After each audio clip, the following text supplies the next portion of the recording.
Hey, everybody. How's it going? This is Rob Turley, your host at Down the Rabbit Hole podcast. I am super excited to have Jason here. Jason is an outbound prospecting guru when it comes to it. So anything outbound, he's your guy. He's even done door-to-door sales, which is pretty incredible because I could not imagine doing that myself. It would be I just don't understand. It's God bless you. Like I have no idea how you pulled that stuff off. I used to do pizza delivery, but that's not really the same thing because they've already bought it.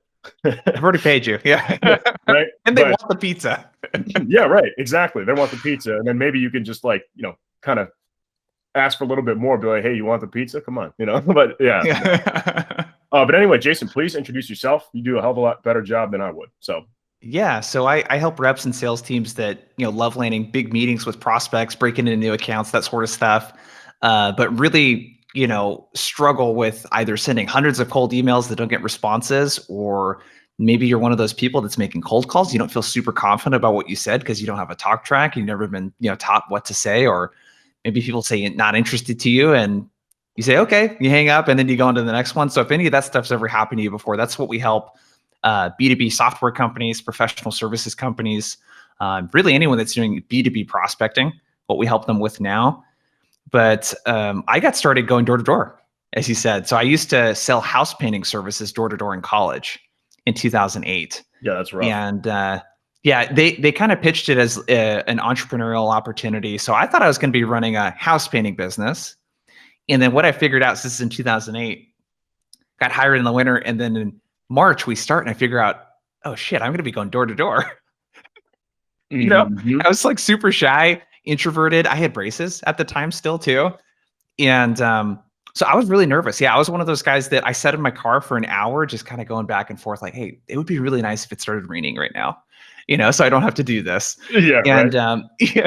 But we ended up doing really well. So I never even saw sales as a career that I, could get into, wanted to get into, that sort of thing. It often feels like it's not even real. It's like, that's not a thing. Yeah.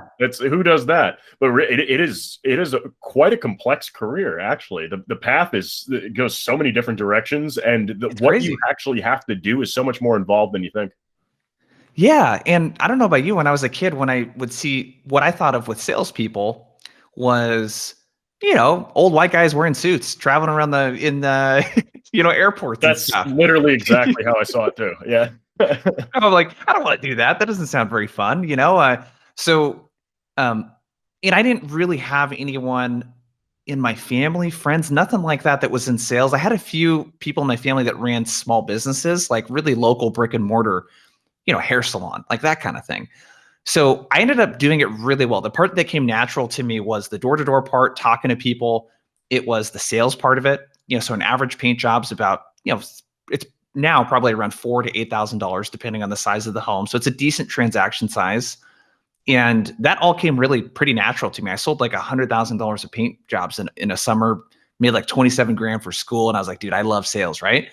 The part that I actually really struggled with was the next year I came back as a sales manager. I really struggled teaching people how to do it.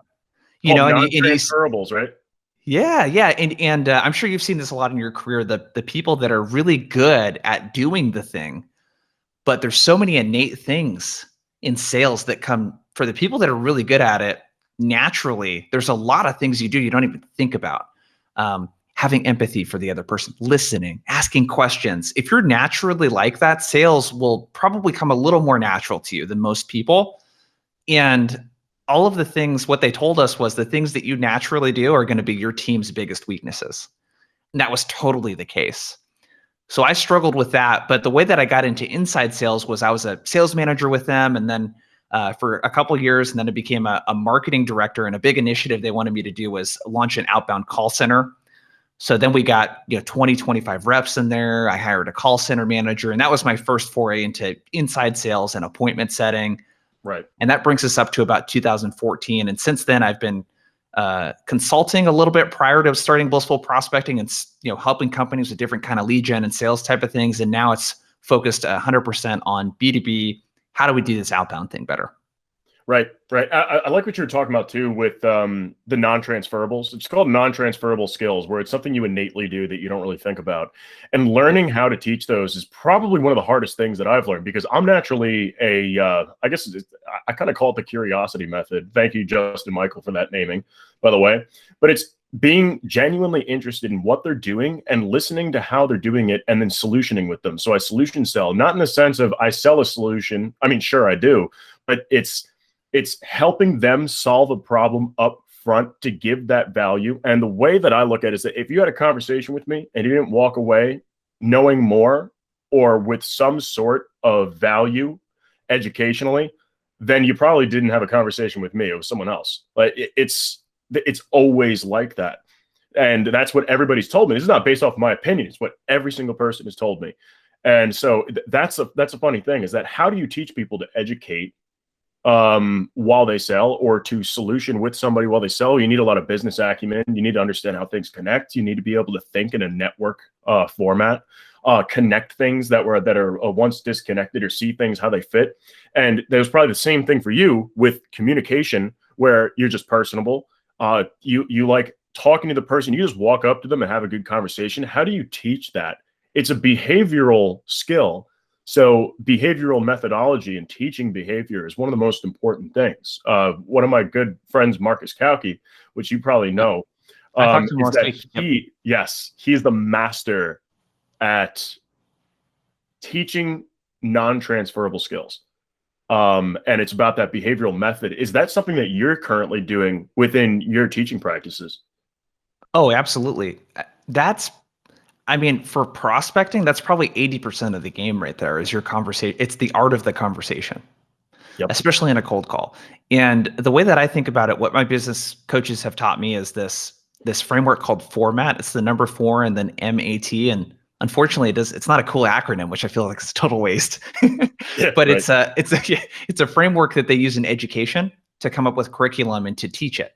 And it's based around this really simple concept of why, what, and how. And when you think about most sales training, if the company does sales training, most of it is very how oriented. So it's, Rob, here's the script. You're going to say these exact words because we've perfected them in the last 10 years. And this is what the best reps say. And the reason why that doesn't really work that well is that you're completely robbing that person of their resourcefulness. And salespeople, especially, and entrepreneurs, very resourceful folks, really good at problem solving. And when you tell them they have to do something a certain way and you give the how to them and say, you got to do this, you're not allowing them to make it their own. You're not allowing them to understand why it works, the psychology behind it.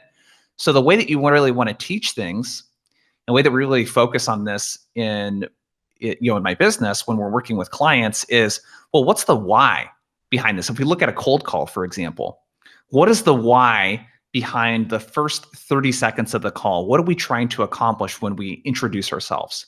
I like to reverse engineer and think about, what does the prospect need from the first 20, 30 seconds of the call in order to want to continue talking with you? And there's a few really basic things, but when you think about it from that perspective, as a rep, now I can think about, well, if I got a cold call, what I'd want to know is who's calling, why are they calling? Yeah, right. How long do they want to talk to me? And do I want to keep talking to this person? So you kind of engineer the entire process around that why component. Well, what do you do? Well, permission-based opener is a what? That is something that you could do. That, hey, Rob, I know I probably caught you in the middle of something, but you got a minute for me to tell you why I'm calling? I did a bunch of research on your company. I think we might be able to help out with some stuff, but then you can let me know. I would have hung up on you. It's like, can I get a minute of your time so I could tell you that I would have hung up on you? But if you were able to get that through to me and tell me that you did a bunch of research on my company in time before I hang up, I would have stayed on the phone. Yeah. And what we find, you would actually be the rare exception then, because 1 or 2 out of every 10 people that you do a permission-based opener on will say, no, not interested. Those are the only ones I do stay on the phone with. Yeah. So, and that's one of many ways that you could open up a call, right? So again, because we're talking about teaching, if we could understand the element of like, what does a busy person need to hear in the first 5, 10, 15, 20 seconds of a call to want to continue talking?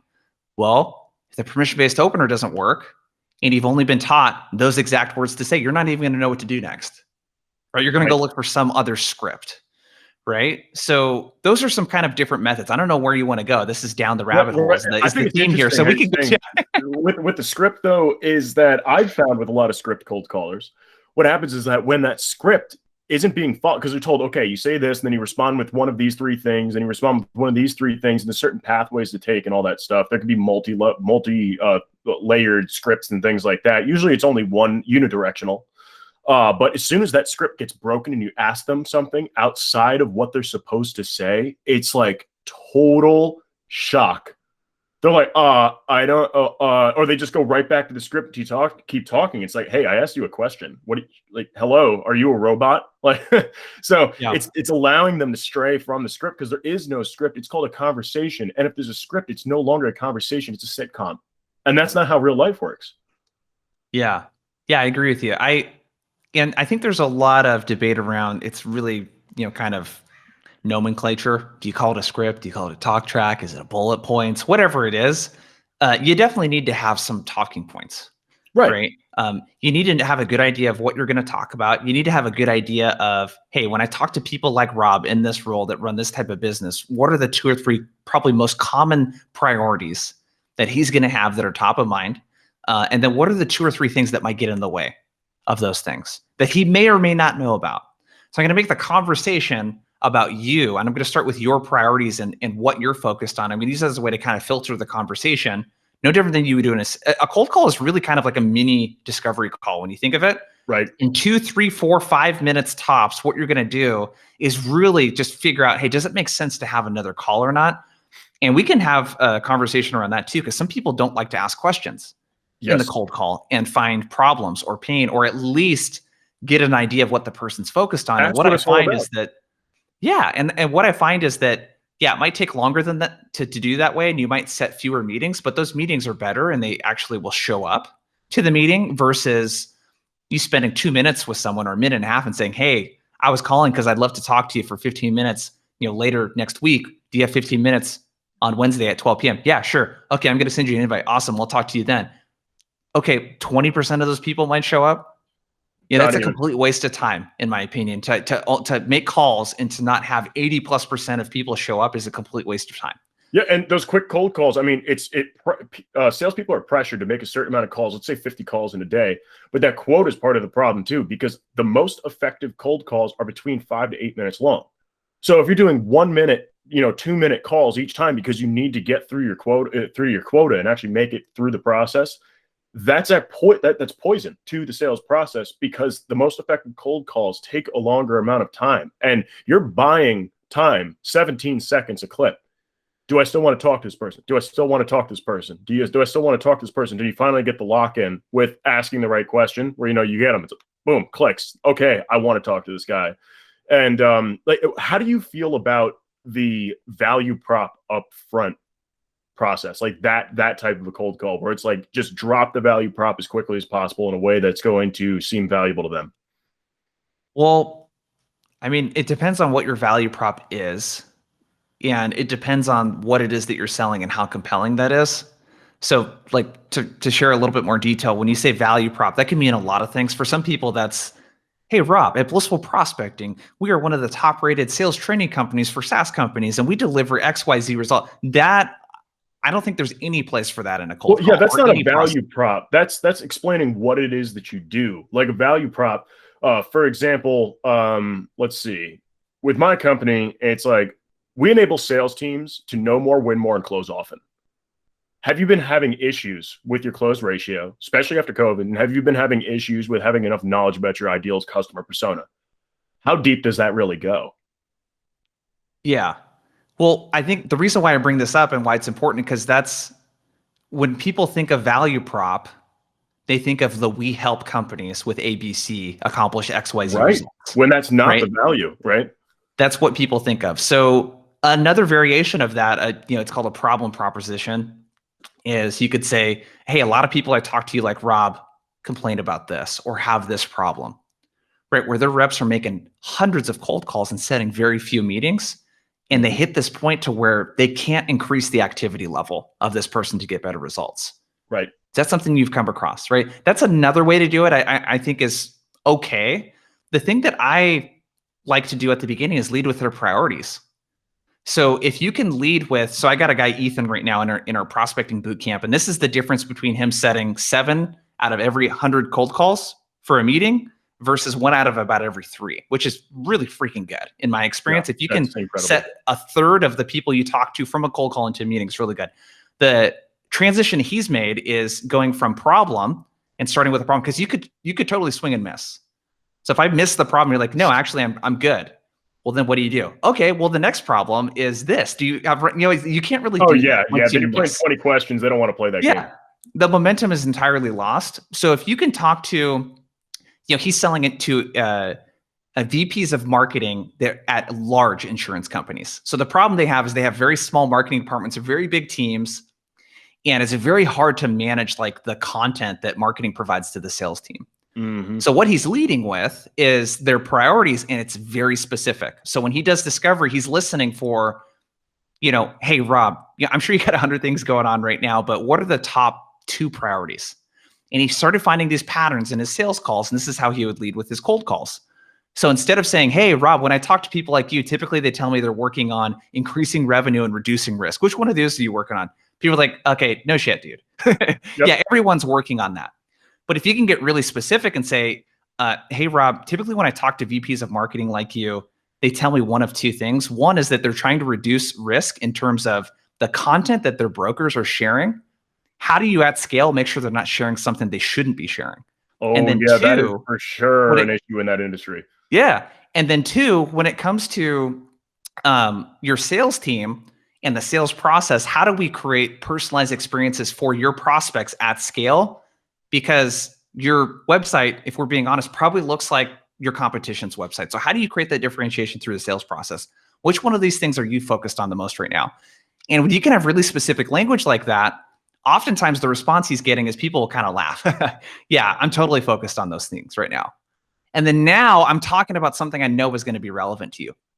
And if you really do your homework and pay attention, if you're an SDR or BDR, make sure that you're listening to your AE, do discovery, listen to the problems people mention, listen to the priorities.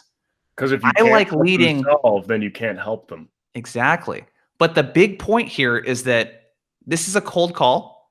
You didn't ask me to call you. And if I don't start with something that's important to you before I get to a problem, before I get to a solution, whatever, you're going to be tuning me out the entire time. So that is the approach that I'm the biggest fan of. But it really depends on what you're selling, because he's selling a solution that has a lot of different use cases. If yours was like one really laser targeted use case of, employee benefits, and it fixes the spreadsheet problem with calculating stuff, you can really nail down specific into that problem. But most people aren't selling something that has one feature like that. Right. So similar with my company, we sell something that is hyper specific, but it could be used for a whole plethora of things. So it's about solutioning with them and finding out what they're doing, what they're selling, how they're selling, and who they're targeting, all that good stuff. How are you currently eliminating unqualified prospects? How are you finding opportunities, and so on and so forth. So it's a whole lot. One thing that I've used that works really well is actually asking them. It's starting out with something that they really just wouldn't expect. And what that is that you call them. I only call C-suite, by the way. So C-suite, managing directors, maybe executive vice presidents, senior vice presidents. And yeah, I'm a CEO of cold calls. Huh. People think that's the craziest concept, but it's really not. So if I call them, I'm not announcing, oh yeah, hey, I'm a CEO, blah, blah, blah. Yeah, none of that crap. I ask them a simple question, especially when they're a founder. They say, hello, who is this? It's like, hey, this is Rob Turley with White Rabbit Intel. I'm calling you because I want to know, why do people buy from you? And what do they usually say? The switch just flips and they go, what? Why do people buy from you? Oh, well, then they have to think about it. Well, my value is this. They start selling you. And then you say, well, how are you finding people that that's going to resonate with? Oh, well, we do this, this, and that. It's like, well, is that deep enough? How many of those are turning into a success based off that targeting? Oh, well, it really hasn't. The market's not buying right now. Excuses. Sad excuse after sad excuse. It's like, well, why not actually change something about that? What do you mean? There's a better way to do it. What are you proposing? And then you can just move in from there. And it's telling them something they don't know by using their own process and their own value prop Well, not against them, but to leverage. Yeah.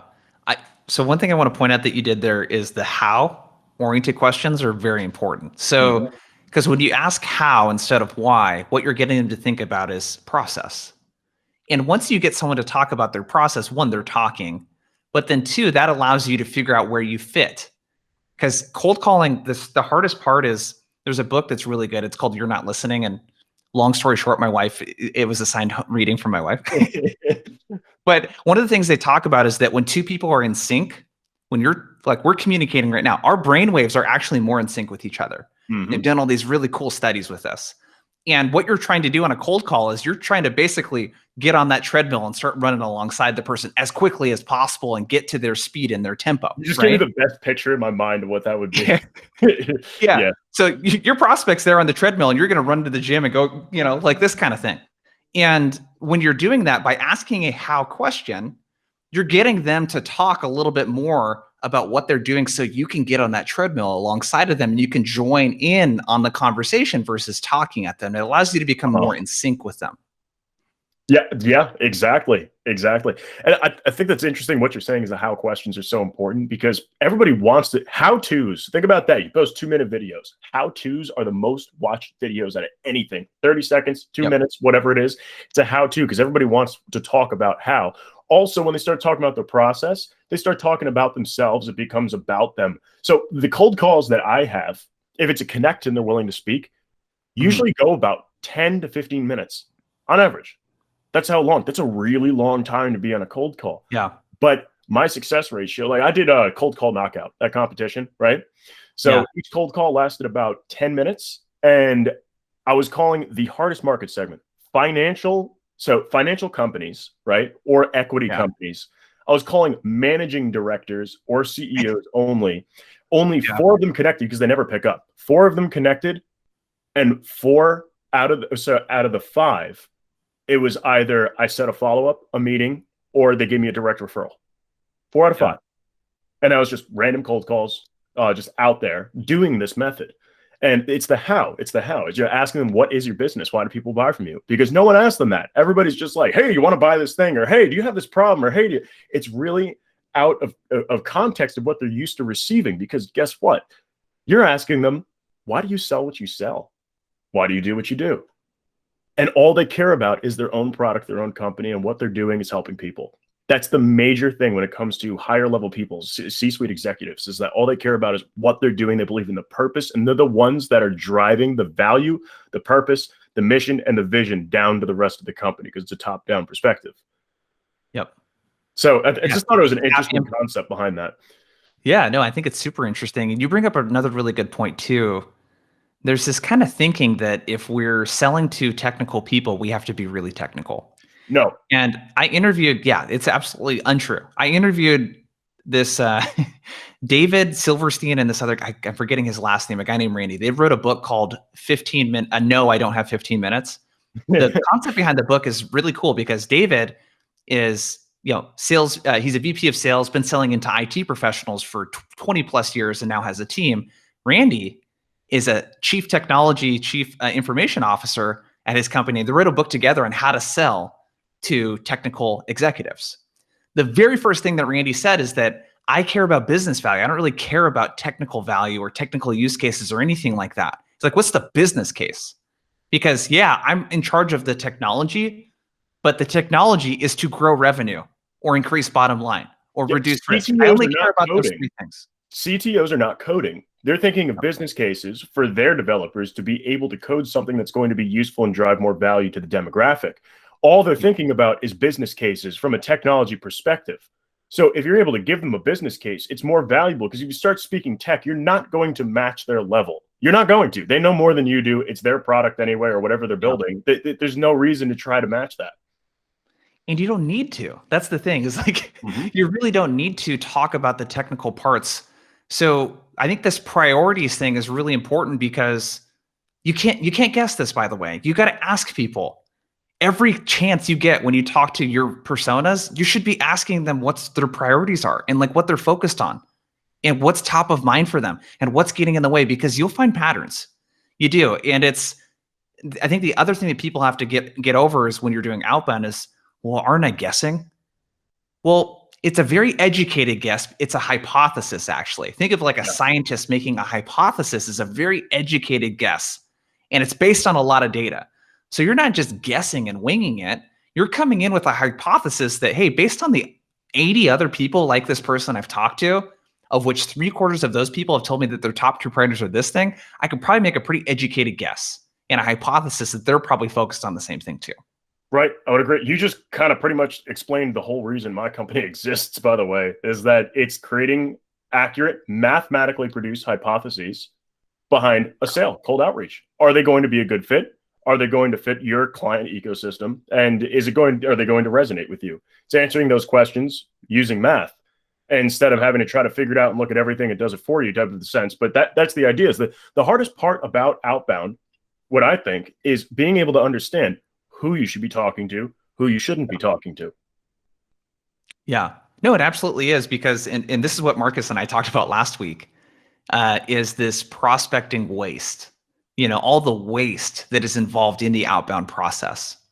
And that's why people need tools like yours, why they need enablement teams, why they need ops teams. There's such a severe lack of sales ops and sales enablement. It's disgusting. It needs to happen. Like, whenever I meet with a company and they say that they have a sales enablement director, I'm like, oh my God, thank God. Awesome. I feel that like they're actually doing something right. Well, this is a really interesting topic to me, because you look at the amount of list building that people have, SDRs that are getting paid 60 grand salaries plus 20, 30K in bonuses. Many SDRs on the enterprise are making over 6 figures, these BDRs and SDRs, yet they have to find their own email addresses and phone numbers. This makes no sense to me, dude. You can pay, I have Filipino virtual assistants that help me with my business, and they're like $4 to $5 an hour, but you can find a really good quality person that can use Lead IQ or Apollo or Zoom Info or whatever it is to populate a list. And if you don't want them in your CRM, have them put it on a spreadsheet, and then your ops or your enablement person can upload it. But we got to think about, what are the really wasteful activities that we're having people that are very smart doing, that we want them spending their time on the phone talking to people? We're thinking about what the narrative is. Like we spent on productive activities, revenue generating activities. And that's the thing, is the average salesperson spends 21% of their time on revenue generating activities, right? Yeah. That's it. Which is, that's higher than I thought it would be, but that's apparently the average. At the moment, that's what it's considered. The amount of time based off the Salesforce data, by the way, was that off a study that they did? I know they had something out there around salespeople spend 60% of their time on admin or something like that. Oh, I haven't seen that statistic. This is sales. Shit. I need to remember what the source was. It was this. They only deal in sales data analysis. This company. I'll put it in the notes in the when I release the episode, so everybody could see where it came from. But there's another statistic too, and this one is based off of Forrester, I believe. It's salespeople. No, not Forrester. It's who are the training people? The Sandler. It's salespeople spend an hour or less per day on an actual new sales opportunity, speaking to a new sales opportunity, not a sale, not someone who's a soon-to-be client. They could be, but an actual opportunity is only 1 hour a day, and they spend less than that with a customer. Why? Well, I mean, I think there's a lot of reasons why, but I think what we're talking about, one of the big ones, and there's almost a analysis paralysis kind of thing, where it's like, by the way, if you're a company and you don't assign accounts to people, I think you're crazy. Like, people shouldn't have to hunt around for the business. They should be reaching out. They should know, hey, these are the companies that we want you working. Here are the people that we should be contacting. Here's the list. We've already done a little bit of the legwork for you in terms of who we think, based on triggers or using your software or whatever, who we think is in the market for this. You go out and research and craft the narrative and the messaging and send the emails and make the calls. If you just did that, people would double the amount of time, that they spend on new opportunities. And it's knowing. Yeah. It's automating the knowing, not the doing, because humans want to communicate with humans. People buy from people. They don't buy from an automation. So that communication part is so important to have as a real human connection. Yeah, I love what you said there too. It's the automating the knowing and allowing people to do the doing part, So they right? could do, and they could do more effectively and more efficiently. And that's one of our mantras. One of my company's mantras is that we automate the knowing, not the doing, because there's a knowing doing gap and the knowing is completely missing. So it's just a gaping hole and everybody's just doing whatever. Yeah, I help a lot on the doing side of things, and there's definitely a gap on that side of things too. Oh yeah, for sure. I mean, both of them are usually pretty lacking. The knowing is pretty much non-existent. It's just dry fire wherever you want, just go Well, for it. Just and spray and pray. dude, how often do you see a situation where you come into a company and they have their TAM? You're like, okay, dude, you got the 40,000 businesses that could work with you. Cool. What do you do with that? Congratulations. Why Yeah. aren't you doing business with 40,000 people? Well, guess what, buddy? They're not your ideal customer. Yeah, how do you find that sliver? That 1% of people um, that are a good fit, but then also, what you're helping with also is hey, of the people that are a good fit, who's actually proactively seeking some of this stuff? Who's got some of this stuff beyond the demographical, kind of data? Right. And that would be big data analytics to find that stuff out because it's beyond human comprehension or ability to be able to do that. I mean, how long would it take to research all that? Like 6 hours a prospect. It's not within a possibility. It's not within the realm of possibility of what humans are capable of in such a short period of time, unless you want your SDRs to be contacting 2 people a day, doing like writing an essay on each individual to like find this stuff out. So it's an improbability unless you have something that's calculating all that on the back end. And I don't mean that as someone who creates artificial intelligence tech for sales. I mean that in the sense where it quite literally is not possible to achieve that. It gets interesting. So I've got a couple. So when it comes to outbound, what are you thinking right now about the whole cold email thing that is just failing? Yeah, this is so industry context. Like, there's so much context that's needed for the industry. I think that what's getting really tough is if you spend a lot of time on LinkedIn, like that crowd, it's a lot of people in SaaS that are marketers or salespeople selling to marketers and salespeople. And I think that game is getting very crowded. Like, the way I would describe like your outbound chops, you need to be like a freaking Brad Pitt and Angelina Jolie going out to the bar with other Angelina Jolies and Brad Pitts. You know what I'm saying? That's Like, a great way to put it. Yeah. like you got to be super good looking and have charisma. You know what I'm saying? Mhm. So yeah, I think in their cold email is getting very tough. It's got to be really creative, and you got to do the hooks and you got to do the videos and all this other stuff. But you know what? For companies I work with outside of that, I work with a company that sells radiology solutions, dude. I worked with another company that does consulting around, hey, Rob, you run this restaurant group and you are paying 8 times as much as you should on your utilities right now because you don't have the ability to negotiate this, and we can do it on your behalf and split the savings. We're with a company like that. Oh, yeah. We're a company that outsources customer support, and they have like some AI and stuff they use on their end, but they're selling people. It's a service. Selling people, that didn't sound right. Well, they are selling people, really, and it's most of the AI out there is a warehouse of. I mean, I'm not against outsourcing business, but it's literally a warehouse of people out in India or Sri Lanka or wherever it may be, and they're claiming it's artificial intelligence, and it's a bunch of people working their asses off in some warehouse on a bunch of computers, and they're claiming that's AI, which I think is wrong on so many levels. Not just because of human rights. It's because how could you say something is AI when it's literally a bunch of people sitting in a hot, sweaty warehouse on computers doing work 24/7? I mean, the client I'm referring to is definitely not doing that, but yeah, no, most people aren't, yeah. but that's a thing. Yeah. Well, the other thing too with AI is that you have companies that are a URL name.ai that actually don't have any AI at all. It's just it's basic automation. If this then that. There's no learning component to it. A lot of the conversational intelligence tools claim to be AI, but they're not. There isn't. No, it's not. It's learning component to it. This, then that, and basic statistical regression models. Yeah.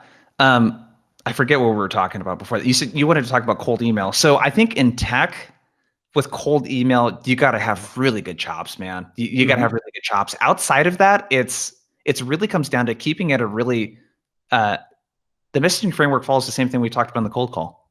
I'm going to start with you. Something that I think is a priority for you, that I'm hypothesizing is a priority. I'm going to find something that relevant to that to point out. I'm going to talk about a problem you may or may not know that you have. And I'm going to talk about how we can make it go away and see if you want to take a meeting with me. That's our reply method framework. The R is relevant results, E, empathy, P, personalization. So the first 3 parts of that, you do it in reverse order, you do it in reverse order. Personalization, empathy, acknowledgement of some sort of priority problem, et cetera, and then your relevant results and how you make those things go away. So that I think is good. But I don't know what to do. Every time I work with a SaaS company and they sell to people that hang out on LinkedIn are also selling to, I get really nervous because I'm like, dude, you need to pick up the phone more.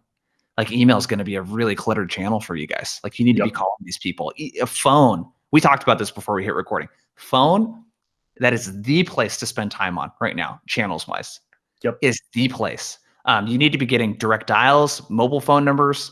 Ryan Research's got a service called Phone Ready Leads that's pretty badass. Oh, yes, he does. It's awesome. Yeah. So Phone Ready Leads, if you're listening, you don't know what those are. Imagine if you had a list of 100 phone numbers and you gave it to someone else to verify the phone numbers and they gave it back to you and said, hey, Rob, these 30 out of the 100 picked up every single time we called them. Why don't you focus your time on the people that are going to pick up the phone? And you'll literally, in a 1-hour session, have 4 or 5 conversations instead of getting one person on the phone, by doing your blitzing or whatever. Yep, that's right for an auto dialer where you're just dumping money into it, $1 a dial. You do 1,000 dials in a day because no one's picking up the phone. You just spent $1,000 on what? 5, 6, 7, 8, 10 conversations? Yep. Well, so you bring up another interesting point because, state of outbound kind of thinking.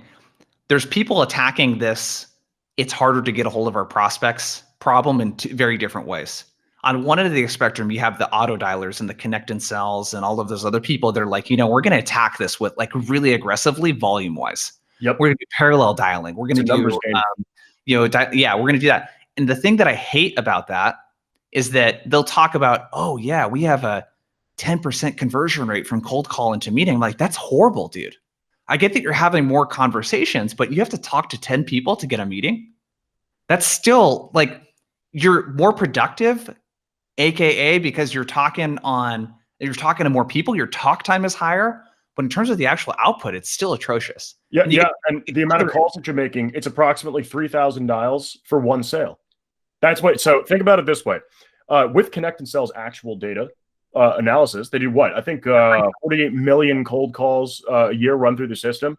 So it approximately takes 33 dials to get one effective, and it takes 16 effectives to get one meeting. Oh, it's even worse than I thought it was, than the conversion. That's from their own data. So 1 divided by 16. Yeah, so it's 6.25%, which is, dude, that's still a lot. But if you look at dials to meetings set to close, dials to close is approximately 3,000 dials for one close. The part that I don't understand is basically, so again, you have that end of the spectrum, the numbers game, and it's almost like we have all of this really shitty data out here that we've tried hammering before, and now we're going to run it through the meat grinder again, but we're going to do it with, with much higher intensity. And then you got people on the other end of the spectrum. You have the phone ready leads. We have what you guys are doing. It's how do we really play the quality game in a way that doesn't eat up a bunch of time? And how can we use tools and just honestly just be more smart? Like phone ready leads, when I talked to Ryan about it, I was like, this is genius. How come no one else has really thought of like, I have no idea why no one else has done it. Because when I heard about that too, I was like, how come nobody's done so this? Obvious. It's so obvious that you would do something like that and not waste your time. Because this is the number one thing I hear from the teams that I work with is we can't get anyone on the phone.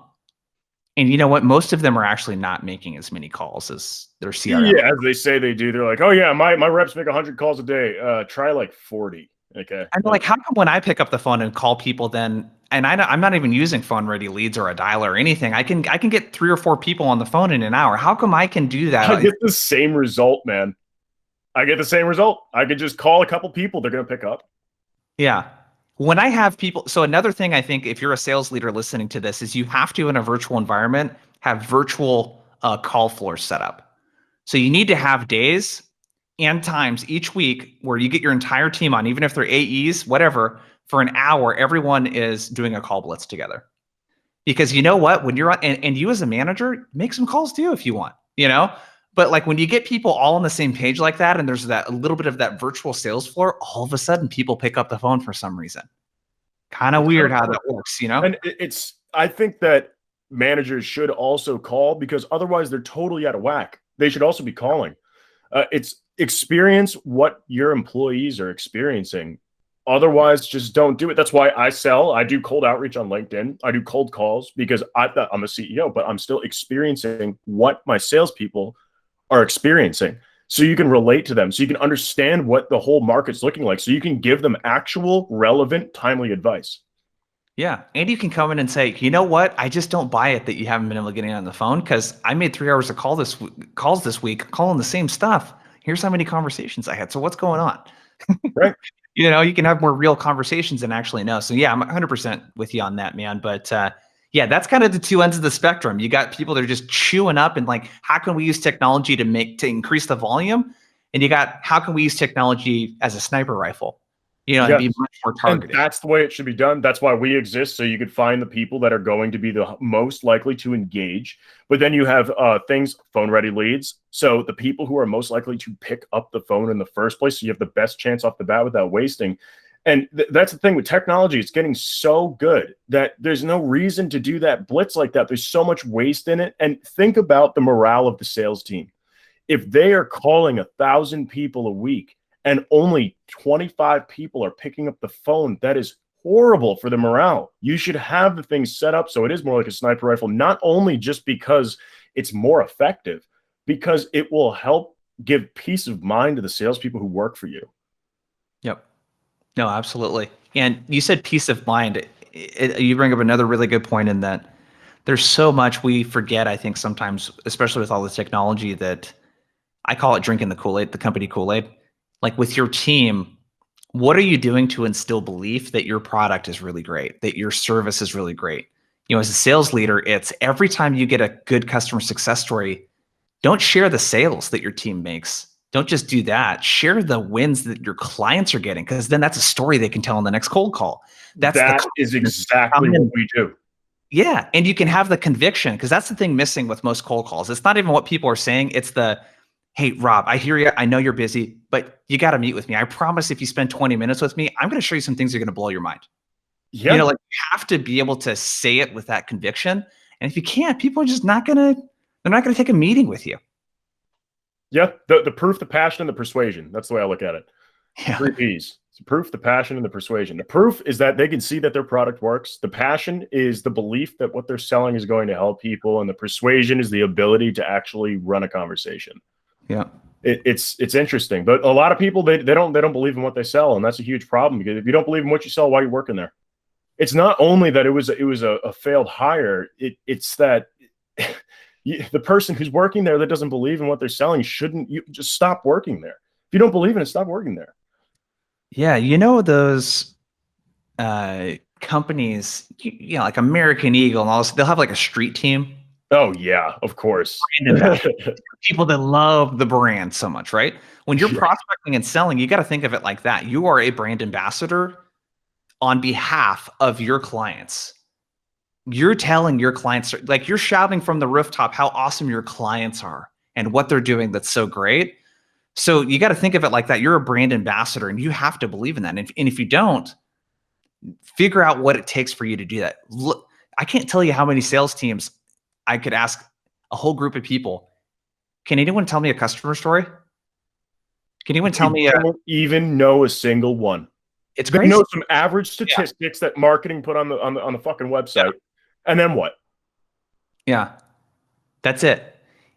And there's nothing, and I have to remind myself a lot too about stories and how important they are, because I told you a story about a guy named Ethan today in our boot camp and what he was going through and like what that, like it has to be prevalent through your entire approach, where it's like, I need to take this person here that's had success. I need to tell this other person that's exactly like them what this person's doing that's working so well. Right. And that's what sells our stuff. For example, it's the perfect equation. Why do people resonate so well with stories? Number one, it's something they can connect to. Number two, it's following a linear path that's easy to follow. Number three, usually you have some ways for them to relate to it because it's a pain that they feel. So it's relatable. And the other part of stories is that people have been told stories since they're a little kid sitting in bed and their parents are reading them a story. Oh, it's story time, watching a movie. It's story time, literally. So it's something that is highly engaging, that people already have the expectation that there's going to be a beginning, a middle, and an end with an apex of excitement toward the end. So they're already primed to listen to that and to thoroughly listen to it, because they don't want to miss a piece of the story, because it could be an important piece of information. So telling those client stories not only makes it relatable, but it makes it so it's an exciting experience to actually, imagine living that experience as the person you're speaking about. They're going to imagine the whole thing, picture it. Yeah. And we don't have to complicate it either. It's like with stories, it's, dude, start with the character and the problem that they're having, or the challenge, or the struggle, or the frustration, or whatever it is, and then talk about what they did to fix it. You know what I mean? It's like that's all you need in an email or a cold call or whatever. It's 3 sentences. Yeah, meet Jim. Jim is an insurance advisor. Yeah. Jim's been an insurance advisor for about 16 years, but Jim's been struggling with something. Jim's been struggling with, like the simple story like that, like you'd read in like a third grade, like spelling book. That, except as if you're not speaking to a child. That's it. Yeah. It's awesome. But yeah, no, listen, we're pretty much out of time here, but Jason, this was a lot of fun, and you got a lot of insight into outbound beyond what you think of things quite differently from other people, which is honestly very refreshing. So you see things for what they are. And I'm giving you compliments right now, by the way, but you see things for what they are, which is it's a very rare quality, because people try to mask things, or most people are in denial. But you see things for what they are, why they're like that, and then you break them down and actually try to find a resolution that fits the real problem. So, no, I appreciate that, man. Yeah. I had fun too. It's always it's fun to be able to bounce back and forth between the tactical stuff. This is why, what, how. We did that today. Let's talk about cold calling and intros, but let's also talk about, like, dude, what's the macro problem here? Right. How are people attacking this problem in 2 very, very different ways? Right. And the perspective that I see and the perspective you see are totally different, because you're doing the experiential and I'm doing like the data. Yeah. It's like a whole different, but really they just perfectly aligned. Both of them are saying the same thing, which is really cool. But anyway, so that's it for everybody here. Thank you so much for listening. This is Down the Rabbit Hole podcast. I'm your host, Rob Turley. Today I had Jason Bay. He is awesome. Jason, what's the website that they should go to meet you? Yeah, blissfulprospecting.com. You're going to find a lot of free stuff, guides, podcasts, etc. We also do boot camps like we talked about today, and stuff with companies. So if you're looking for a little extra help, reach out to me as well. At blissfulprospecting.com. Yep, and I've only ever heard really good things about Blissful Prospecting Bootcamp, so definitely check that out. I mean, it'd be interesting. I'm thinking about sending maybe some of my salespeople to go through it if they're willing to, But anyway, thank you so much, everybody. This podcast was brought to you by White Rabbit Intel, Sales Enablement Artificial Intelligence, where your sales and marketing teams will know more, win more, and close often, of course. Thank you so much. And you can find both of us on LinkedIn. Feel free. I'm on Twitter. I have no idea how to use it. So if you follow me, I probably won't even know. So that's fun stuff. Thank you so much, and have a good night. If you enjoyed this episode, follow Down the Rabbit Hole podcast for new episodes weekly on Podbean, Spotify, Apple Podcasts, Google Podcasts, Amazon Music, Pandora, and YouTube. If you'd like to apply to be featured on the podcast or recommend a featured guest, please feel free to email us at theteam@whiterabbitintel.com.